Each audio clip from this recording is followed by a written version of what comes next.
अस्सलाम वालेकुम, welcome back. I am Sidra Saeed. हम लोग 9th क्लास का फर्स्ट चैप्टर डिस्कस कर रहे थे। तो आज का हमारा टॉपिक है relationship of biology to other sciences, के बायो का दूसरी साइंसेज के साथ क्या ताल्लुक़ है, क्या रिलेशनशिप है। आज के लेक्चर में इसे हम लोग डिटेल में डिस्कस करते हैं। वीडियो को आखिर तक देखें ताकि आप लोगों को इसका कंसेप्ट क्लियर हो जाए। Let's go start our lecture. Relationship of biology to other sciences, relationship कहते हैं ताल्लुक़ को। ताल्लुक़ के बायो का दूसरी साइंसेज के साथ, दूसरी साइंस की ब्रांचेस के साथ क्या ताल्लुक़ है। तो हम लोग पहले देख लेते हैं बायो किसे कहते हैं। बायोलॉजी जैसा कि मैं पहले डिस्कस कर चुकी हूँ, आप लोग मेरे पिछले लेक्चर में देख सकते हैं। बायो यानी कि लिविंग ऑर्गेनिजम्स को स्टडी किया जाता है। लिविंग ऑर्गेनिजम्स के स्ट्रक्चर, लिविंग ऑर्गेनिजम्स के फंक्शंस एंड तमाम जो एस्पेक्ट्स होते हैं, all aspects of living organism. Aspects किसे कहते हैं? मराहिल। लिविंग ऑर्गेनिजम्स की तमाम मराहिल को बायो के अंदर डिस्कस किया जाता है। वो एस्पेक्ट्स किससे रिलेट कर रहे होते हैं? वो एस्पेक्ट्स रिलेट कर रहे होते हैं कि लिविंग ऑर्गेनिजम्स फूड कैसे हासिल करते हैं, लिविंग ऑर्गेनिजम्स की हेल्थ से रिलेटेड जो भी प्रॉब्लम्स होते हैं, जो भी बेनिफिट्स वगैरह होते हैं, उसको डिस्कस किया जाता है। लिविंग ऑर्गेनिजम्स का अपने एनवायरनमेंट के साथ क्या रिलेशनशिप है, उसको डिस्कस किया जाता है बायोलॉजी के अंदर। तो हम लोग देखेंगे कि बायोलॉजी का दूसरी साइंसेस की ब्रांचेस के साथ क्या रिलेशनशिप है। डिफरेंट ब्रांच हैं साइंस की, जैसे कि मैं डिस्कस कर चुकी हूँ पहले। Physics, chemistry, biology, math, geography वगैरह एंड इकोनॉमिक्स वगैरह। Relationship of biology to other sciences, biology का दूसरी साइंसेज के साथ रिलेशनशिप के लिए आप लोगों की बुक में एक स्पेसिफिक वर्ड यूज़ किया गया है जिसे कहते हैं इंटरडिसिप्लिनरी साइंसेज। इंटर का मतलब होता है रिलेट करना, डिसिप्लिनरी साइंसेज। ये एमसीक्यूज में पूछा जाता है कि बायोलॉजी का जो दूसरी ब्रांचेस के साथ रिलेशनशिप होता है उसके लिए कौन सा वर्ड यूज़ होता है, उसे कहते हैं इंटरडिसिप्लिनरी साइंसेज। अब हम लोग वन बाय वन करके डिस्कस करते हैं कि बायो का डिफरेंट ब्रांचेस के साथ relationship.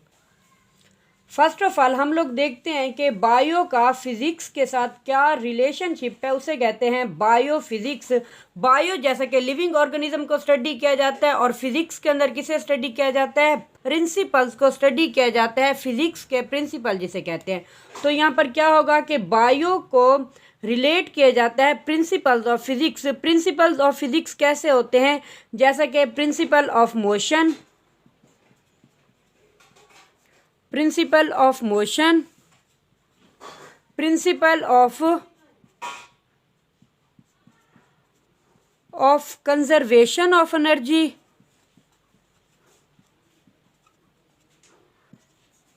Conservation of energy, mass, momentum, etc. तो इस तरह के जो प्रिंसिपल्स होते हैं फिजिक्स के, वो अप्लाई किए जाते हैं लिविंग ऑर्गेनिजम्स के ऊपर। लिविंग ऑर्गेनिजम्स किस में होते हैं? बायोलॉजी के अंदर। जैसे कि हम लोग देखते हैं कि लिविंग ऑर्गेनिज्म मूवमेंट करते हैं, तो उनके अंदर मोशन का एक प्रोसेस होता है। तो मूवमेंट के लिए लिविंग ऑर्गेनिज्म क्या यूज़ कर रहे होते हैं? लिविंग ऑर्गेनिज्म अपने लिम्स को यूज़ कर रहे होते हैं, जैसा कि अपनी आर्म्स को, बाजू को और लेग्स को यूज़ कर रहे होते हैं, अपनी टांगों को। तो इस तरह ये तो लिविंग ऑर्गेनिज्म मोशन के लिए अपने इन बॉडी पार्ट्स को यूज़ करते हैं। तो अगर फिजिक्स में देखें, फिजिक्स में मोशन के लिए क्या यूज़ होते हैं? फिजिक्स में मोशन के लिए यूज़ होता है लीवर। लीवर का क्या काम होता है? लीवर का काम होता है कि ऑब्जेक्ट को वन प्लेस से एन अदर प्लेस पर मूव करना, एक जगह से ऑब्जेक्ट को मूव करना टू अदर प्लेस, दूसरी प्लेस तक ऑब्जेक्ट को मूव करने के लिए इस्तेमाल होता है। लोड को उठाने के लिए इस्तेमाल होता है लीवर। इस तरह हमारे जो बाजू होती हैं तो वो लोड को उठाने के लिए यूज़ होती हैं। एक जगह से दूसरी जगह मूव करने के लिए इस्तेमाल होती है चीज़ को। हमें मूवमेंट में लेग्स हमारी हेल्प कर रहे होते हैं। इस तरह हम लोग कह सकते हैं कि बायो का फिज़िक्स के साथ इस तरह रिलेशनशिप है, जो फिज़िक्स के प्रिंसिपल होंगे वो एप्लीकेबल होंगे बियोलॉजिकल फिनोमेना के ऊपर, के लिविंग ऑर्गेनिजम्स के अंदर होने वाले प्रोसेस के ऊपर ये एप्लीकेबल होंगे। नेक्स्ट हम लोग देख लेते हैं बायो केमिस्ट्री को। अब यहाँ पर देखें कि बायो यानी कि लिविंग ऑर्गेनिज्म, केमिस्ट्री के अंदर क्या पढ़ा जाता है? केमिस्ट्री के अंदर कंपाउंड्स को पढ़ा जाता है। कंपाउंड्स के, एटम्स के, मॉलिक्यूल्स के स्ट्रक्चर को स्टडी किया जाता है। अब लिविंग ऑर्गेनिजम्स के अंदर होने वाले जो भी प्रोसेस होते हैं, जैसे कि लिविंग ऑर्गेनिजम्स के अंदर फोटोसिंथेसिस का प्रोसेस होता है एंड रिस्पायरेशन का प्रोसेस होता है। फोटोसिंथेसिस किन के अंदर होती है? प्लांट्स के अंदर होती है। प्लांट अपनी खुराक तैयार करते हैं, सूरज से रोशनी लेते हैं, ज़मीन से पानी लेते हैं और माहौल से कार्बन डाइऑक्साइड लेते हैं। तो इसी तरह carbon dioxide plus water combine to form glucose. तो प्लांट्स के अंदर ये फोटोसिंथेसिस का जो प्रोसेस होता है उसके दौरान एक मॉलिक्यूल बन रहा होता है ग्लूकोज का, और इस तरह रिस्पिरेशन का जो प्रोसेस होता है एनिमल्स में, ये ग्लूकोज का मॉलिक्यूल ब्रेक डाउन होता है, मेटाबॉलिज्म होती है, तो वो वापस कन्वर्ट हो जाता है कार्बन डाइऑक्साइड और वाटर के अंदर। इस तरह का ये प्रोसेस होता रहता है लिविंग ऑर्गेनिजम्स के अंदर। तो लिविंग ऑर्गेनिजम्स के अंदर इस प्रोसेस के दौरान, जैसा कि हम लोग जानते हैं कि एटम्स यूज़ हो रहे होते हैं, मॉलिक्यूल्स यूज़ हो रहे होते हैं, जैसे कि कार्बन यूज़ हुआ, 2 ऑक्सीजन के मॉलिक्यूल यूज़ हुए। तो इस तरह जो केमिस्ट्री है, तो इसका केमिस्ट्री के साथ अगर रिलेशनशिप देखें तो केमिस्ट्री के अंदर भी इन एटम्स की स्टडी की जाती है। तो लिविंग ऑर्गेनिजम्स को स्टडी करने के लिए, उनके अंदर होने वाले प्रोसेस को स्टडी करने के लिए बियोलॉजिस्ट को केमिस्ट्री का सहारा ज़रूर लेना पड़ता है। तो इस तरह ये जो बायोकेमिस्ट्री ये डील कर रही होती है with the study of chemistry of different compounds and the process occurring in the living organism. Different compounds की केमिस्ट्री को स्टडी करते हैं और वो प्रोसेस जो लिविंग ऑर्गेनिजम्स के अंदर हो रहे होते हैं उसे बायोकेमिस्ट्री के अंदर डिस्कस किया जाता है। नेक्स्ट है बायोमैथमेटिक्स। अब बायोमैथमेटिक्स क्या है कि इसमें बायो और मैथ का आपस में रिलेशनशिप को चेक किया जाता है। बायोमैथमेटिक्स को बायोमेट्री भी कहते हैं। इसके अंदर क्या होता है कि लिविंग ऑर्गेनिजम्स के अंदर जो भी बियोलॉजिकल प्रोसेस हो रहे होते हैं उसके ऊपर मैथमेटिकल टेक्निक्स और मैथमेटिकल रूल्स को अप्लाई किया जाता है, मैथमेटिकल टूल्स को इस्तेमाल किया जाता है। इसके अंदर mathematical tools, rules and techniques को यूज़ किया जाता है। इन मैथमेटिकल टूल्स, रूल्स और टेक्निक का इस्तेमाल किस तरह किया जाता है कि बियोलॉजिस्ट एक्सपेरिमेंट करते हैं। एक्सपेरिमेंटल वर्क के दौरान उन्हें कलेक्ट होता है, गैदर होता है डाटा।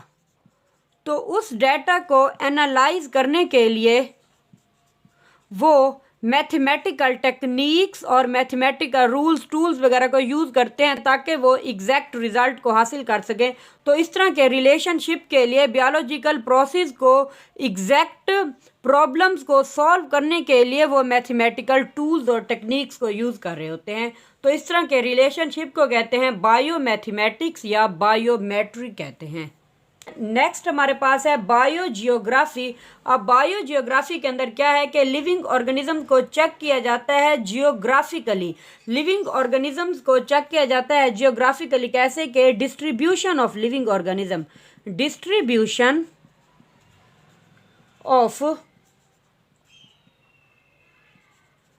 लिविंग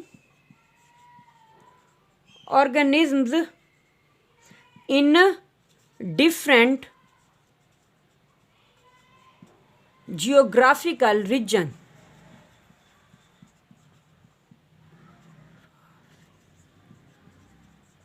रीजन्स, इसके अंदर क्या किया जाता है कि लिविंग ऑर्गेनिजम्स को चेक किया जाता है जो लिविंग ऑर्गेनिज्म डिफरेंट रीजन्स के अंदर, ज़मीन की डिफरेंट रीजन्स के अंदर फैली होती हैं।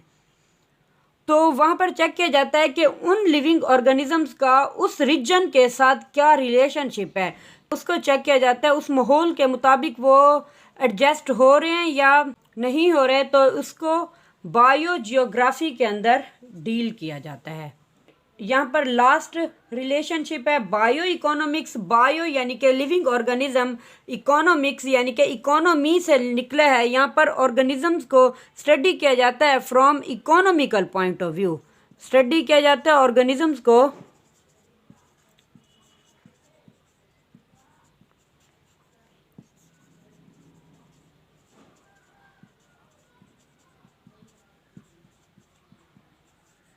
Point of view. अब वो इकोनॉमिक पॉइंट ऑफ व्यू किस तरह के, फ़र्ज़ करें कि हम लोग गंदम की फसल उगाते हैं, वीट, गंदम की फसल उगाते हैं, तो उस गंदम की फसल से हमें क्या फ़ायदा होगा या क्या नुकसान होगा, तो उससे हम लोग उसका इकोनॉमिक व्यू चेक करेंगे। गंदम जैसा कि लिविंग ऑर्गेनिज्म है, ये प्लांट है, तो प्लांट से हमें जो फ़ायदा हो रहा है या जो नुकसान हो रहा है, लॉस या बेनिफिट हो रहा है, उसके ऊपर हमारी कितनी कॉस्ट लगी है, उसे हम लोग बायो इकोनॉमिक्स के अंदर डिस्कस करेंगे।